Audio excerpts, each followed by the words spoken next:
Hello everyone, so this is Edmond, Amindaros Channel, at sa video ito ay pag-uusapan natin at i-guide ko kayo on how to easily send money to GoTime Bank account from Palawan PayUp. So ang tinatawag na GoTime Bank, isa itong digital bank dito lang sa Pilipinas na na-launch noong October 2022. So combine din siya ng user-friendly mobile app and then yung physical kiosk for immediate service. So, a joint venture din ito between the GoKingWay Group and then yung Time Group.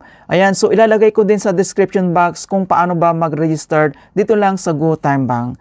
Kaya kung hindi mo kabisado kung paano ba mag-send money galing lang dito sa ating Palawan PayUp to GoTime Bank account, then stay tuned ka lang at start na natin. So, ang next step ay kailangan mo lang mag-login or i-open mo lang dito ang yung Palawan PayUp, i-click mo lang dito lang sa ating Palawan profile homepage and kailangan mo lang i-select dito yung send money. Then dito na tayo sa send money and kailangan mo lang i-select dito yung to other e-wallet or online bank, i-click mo lang. And dito na tayo sa bank transfer. So para mas mabilis natin mahanap dito yung GoTime Bank, pwede mo naman ditong i-search or dito naman sa baba pwede ka ditong mag-scroll down. So i-click mo lang dito yung search bank and then type lang natin dito yung GoTime Bank. Once na type mo na dito yung GoTime Bank and then mag-a-appear ka agad dito sa baba and kailangan mo lang itong i-select. And another step, dito na tayo sa bank transfer. So transfer money from dito lang sa ating main wallet ng ating Palawan PayUp and then send to bank or e-wallet GoTime Bank.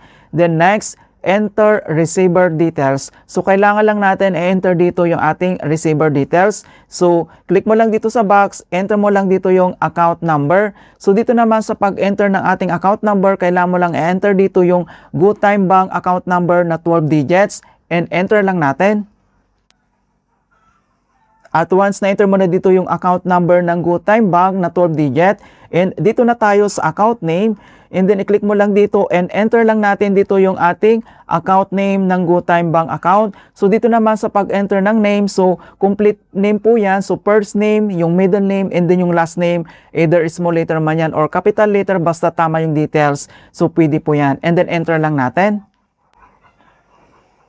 At once na-enter mo na dito yung account name, so dito na tayo sa amount, i-click mo lang, and then enter mo lang dito kung magkano yung amount na ita-transfer mo. And then once na-enter mo na dito yung amount, so meron naman ditong transaction fee, so applicable po yan.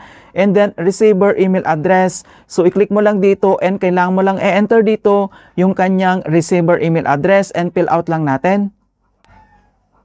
At once na-enter mo na dito yung receiver email address, i-double check mo lang kung tama. So dito naman sa purpose, i-click mo lang yan. Select ka lang dito kung pan transfer, payment, or donations. So nasa option mo yan. And then dito naman sa baba, mag-pop up itong kanyang anti-scam insurance. So nasa option mo dito kung gusto mong enable or i-disable, pwede po yan. May bayad kasi itong 18 pesos. Kung ayaw mo naman ito, so pwede mo naman itong i-toggle off yung kanyang button. Ayan, so makikita mo dito na na-toggle off na natin. So i-double check mo lang dito yung account number, yung account name.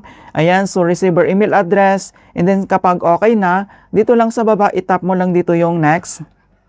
And then mag-pop up ulit ito mga kaibigan, yung kanyang protect padala. So dito naman may bayad itong 18 pesos. So pwede mo naman itong escape kung gusto mo itong I want to be protected or continue without protect padala, nasa option mo yan.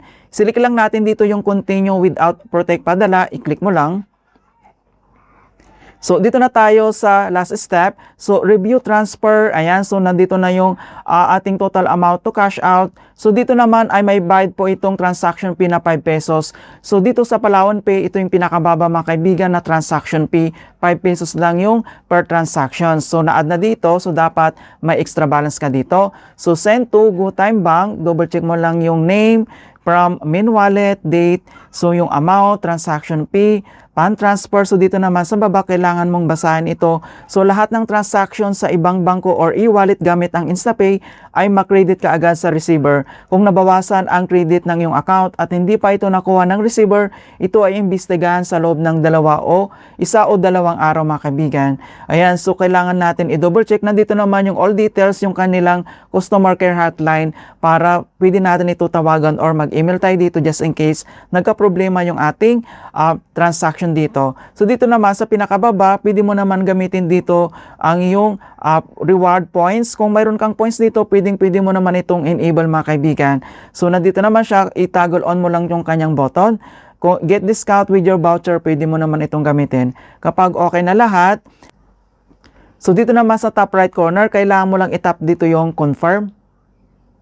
And then kailangan lang tayo mag-biometric authentications para ma-authorize natin dito yung transactions, or pwede mong gamitin naman dito yung Palawan Pay PIN mo.